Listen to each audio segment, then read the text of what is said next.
In the freezing silence of northern Sweden, where the snow never seems to melt and the skies whisper secrets of steel and thunder, something extraordinary was born. Not in the massive factories of America or the secret hangars of Russia, but in a quiet Scandinavian town called Linköping. It was there that Saab engineers gathered under the veil of secrecy to build what many would call the ghost in the sky. A fighter jet so intelligent, so unpredictable, that even superpowers began to fear its existence. Its name, Gripen. When Gripen first took to the air, the world barely noticed. After all, how could a small nation like Sweden challenge giants like the United States, Russia, or even France? But behind the calm faces of Swedish engineers lay a different kind of ambition. One not driven by conquest, but by mastery. They weren't building the fastest jet, nor the biggest. They were building something smarter. A machine that could think, adapt, and survive where others couldn't. At first, military analysts laughed. How could a single-engine fighter from a neutral nation stand against the twin monsters like the F-35 or the Su-57? Yet, one by one, those same analysts began to change their toes. Gripen's performance in war games was unlike anything the West had seen. It jammed enemy radars that were supposed to be unjammable. It locked targets before they even appeared on enemy sensors. And when it was time to retreat, it simply vanished from radar, like a ghost fading into snow. But the real secret of the Gripen wasn't just its technology, it was its philosophy. Unlike the billion-dollar warplanes that drain national treasuries, Gripen was designed to fight smart, not expensive. It could take off from highways, be refueled by farmers, and maintained by just a handful of technicians. In a real war, where every second and every dollar matters, this made it almost unstoppable. Soon, whispers began to spread.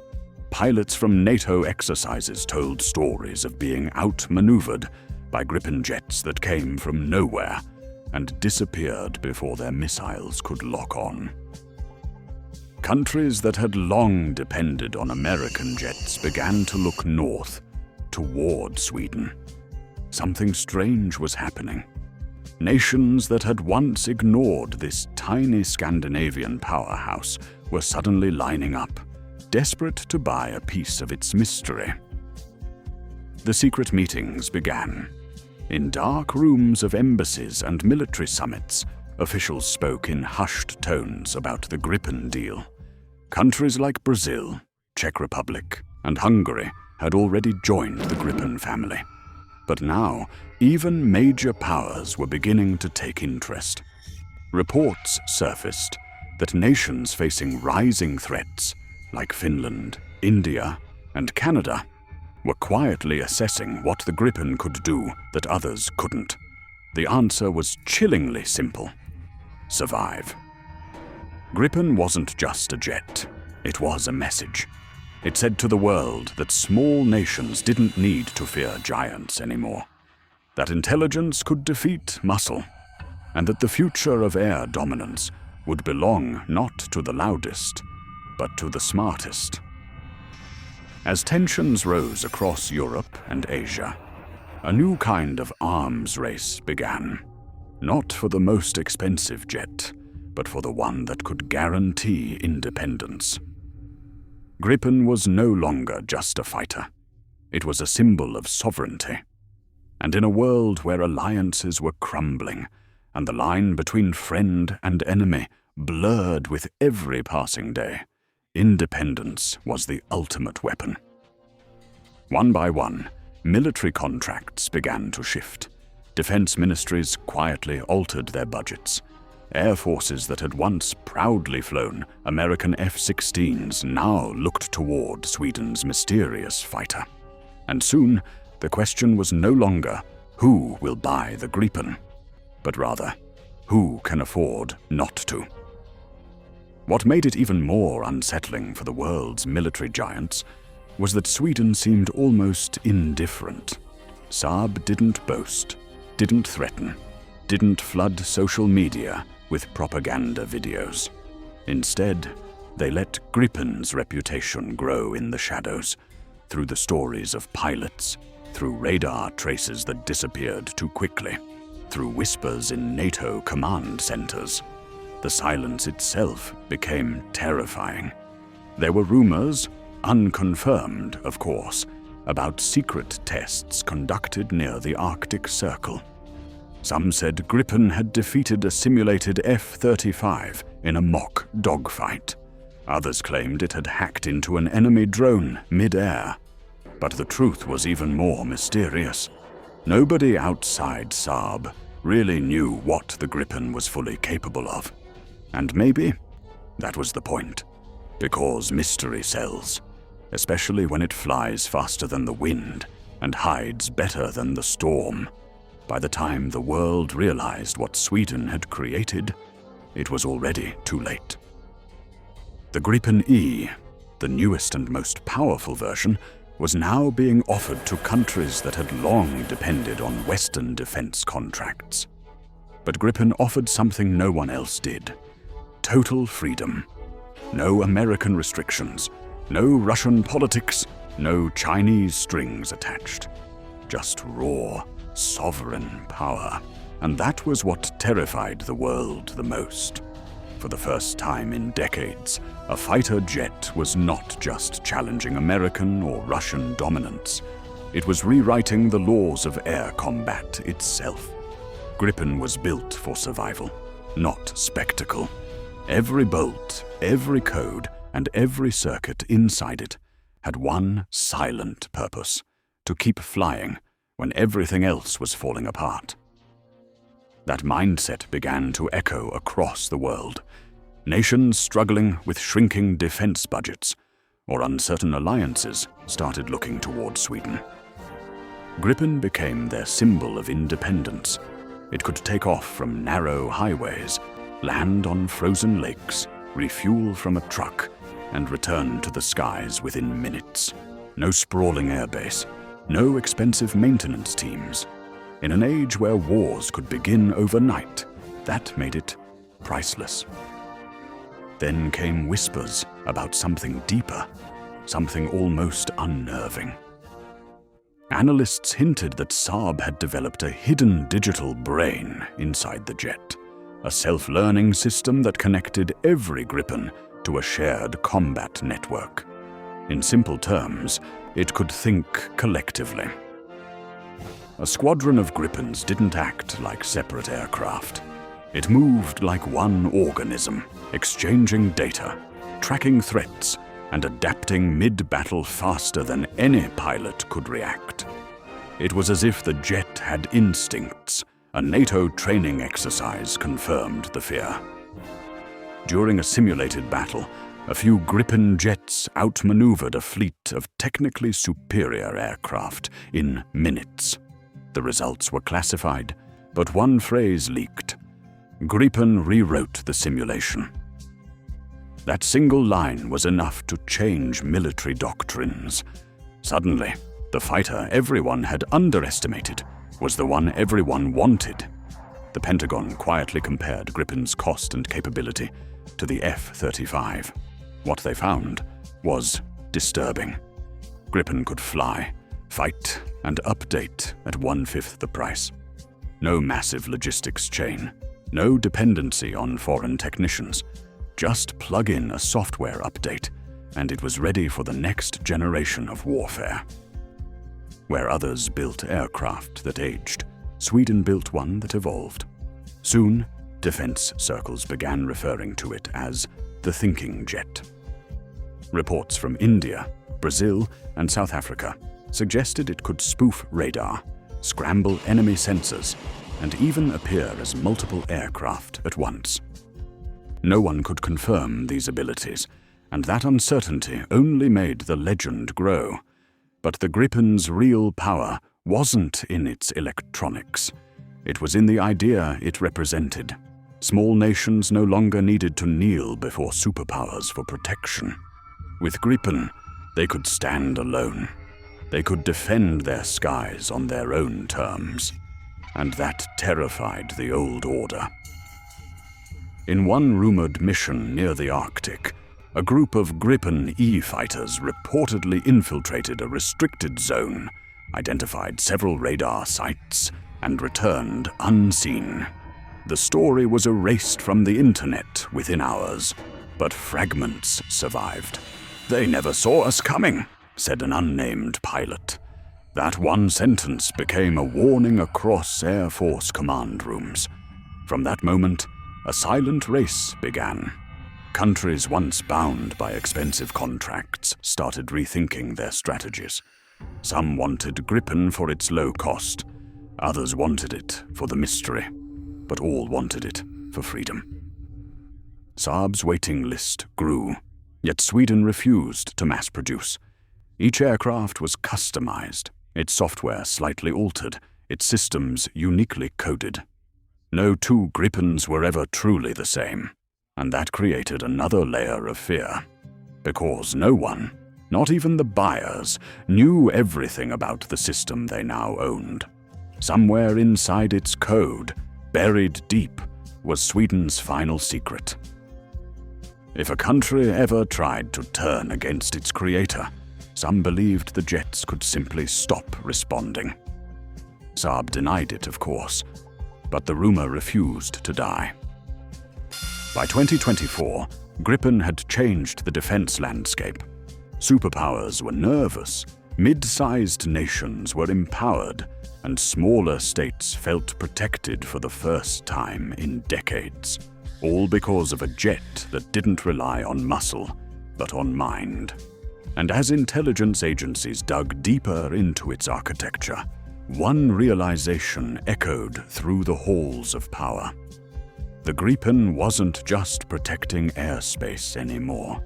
It was protecting itself. Gripen wasn't just protecting airspace anymore. It was protecting itself. And that realization sent chills through intelligence agencies worldwide. A machine that could defend its own systems, adapt in real time, and fight without depending on another nation's approval, it was both a marvel and a warning. What made the Gripen even more unsettling was how quietly Sweden played its cards. While superpowers flaunted their stealth bombers and fifth-generation fighters on global media, Sweden remained silent. No flashy demonstrations, no arrogant declarations. Only results. Nations that had acquired the Gripen began reporting unusual incidents, enemy radar blackouts, false readings, and unexplained signal interference. Pilots described it as flying with a mind of its own. One even said, "It felt like the jet was thinking 3 steps ahead of me."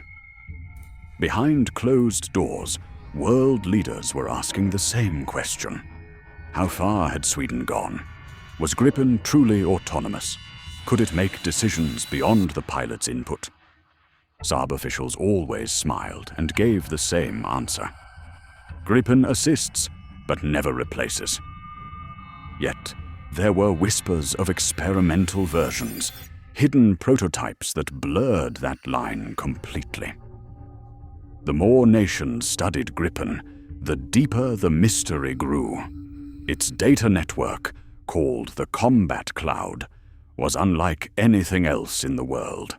Each Gripen shared encrypted information with other units, satellites, and command centers, creating a living web of intelligence. No one outside Sweden knew the encryption keys. Even the countries flying the jets couldn't fully access the system. That secrecy frustrated many, but it also made the Gripen untouchable. No hacker, no virus, no backdoor attack had ever breached it. By 2025, the race was at full speed. Nations that had once scoffed at the little Swedish jet were now desperate to join the line. Air forces from Asia, South America, and Eastern Europe began reallocating funds, cancelling older fighter programs, and redirecting everything toward Gripen. For the first time in decades, the defense market wasn't controlled by Washington or Moscow. It was being quietly rewritten by Stockholm. But there was something poetic in Sweden's approach. They didn't build the Gripen to dominate the world. They built it to defend it. Their engineers believed that true power didn't come from destruction, but from control, balance, and adaptability.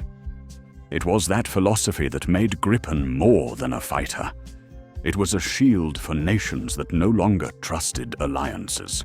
Even the world's largest powers began to feel the ripple. The US Air Force ran new simulations, Gripen versus F-35, one-on-one. The results were never made public, but insiders leaked a simple, haunting phrase: Gripen sees first. And in modern air combat, seeing first means winning first. Still, the most extraordinary thing about the Gripen wasn't its stealth or sensors. It was its accessibility. Saab offered nations a level of customization that was unheard of. Each customer could modify the jet's software, weapons, and interface to fit their strategy. It was like buying a fighter jet and tailoring its brain. That flexibility made it impossible for any one country to predict what another Gripen could do.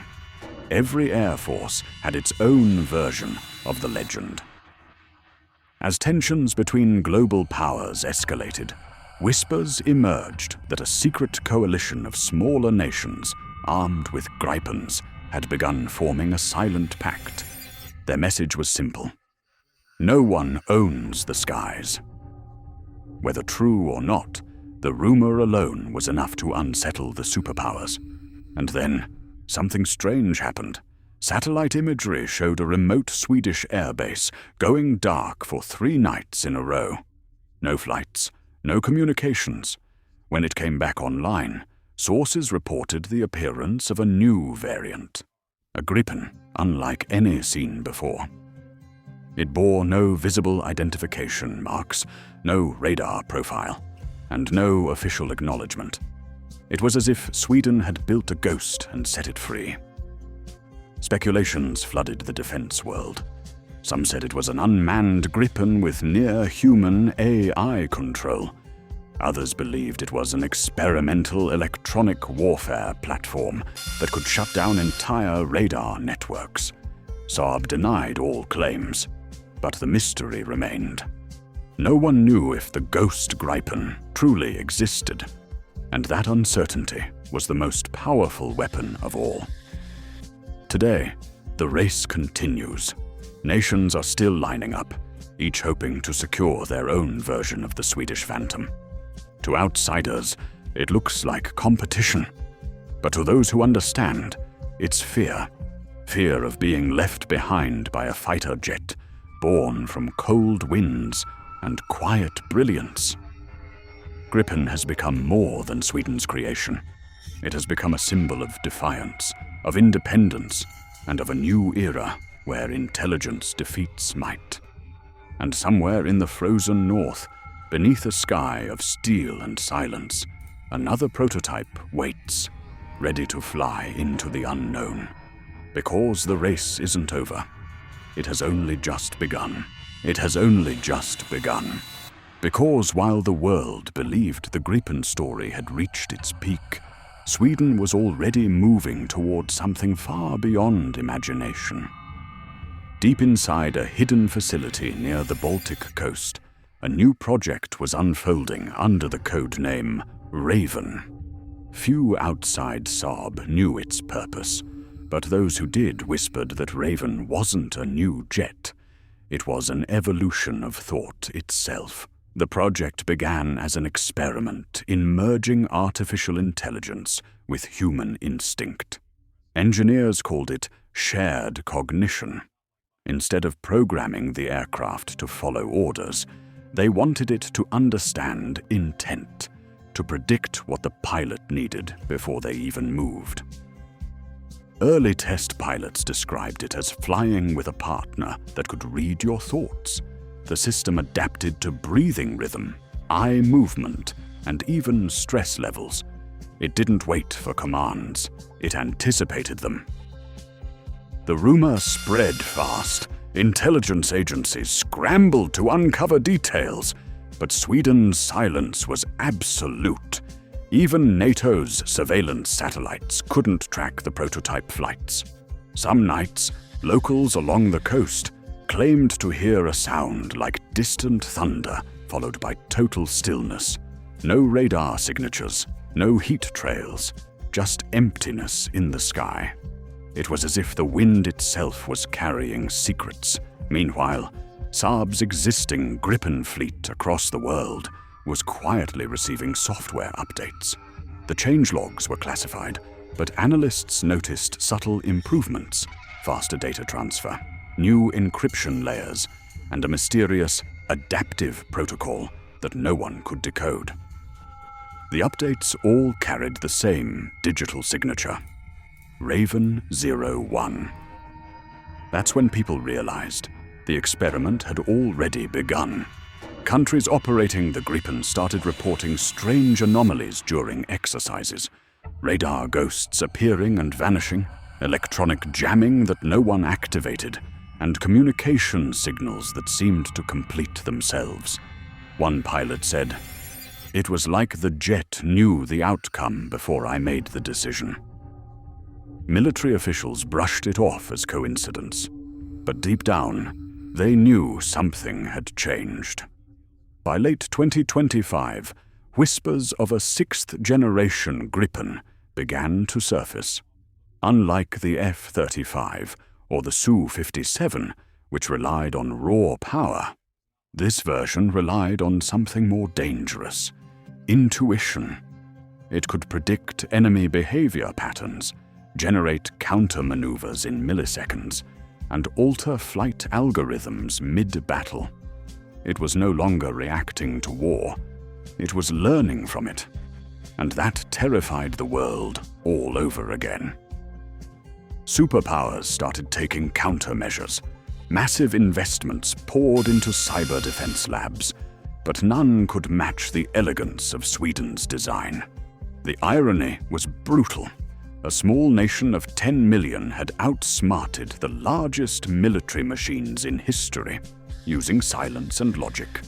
The more others shouted about dominance, the quieter Sweden became. And the quieter it became, the more powerful its legend grew. Some classified NATO documents, later leaked, mentioned an incident over the North Sea. A foreign surveillance drone reportedly lost control mid-air after a brief encounter with an unidentified aircraft. When investigators replayed the data, they found a signature identical to Gripen's transponder. Only it came from 40 kilometers away. A glitch, they said, but experts disagreed. They called it remote mirroring, a technology no one was supposed to have. And then came the night that changed everything. Multiple satellites over northern Europe suddenly went dark for 12 minutes. When they came back online, their sensors showed a heat anomaly over Sweden's test range.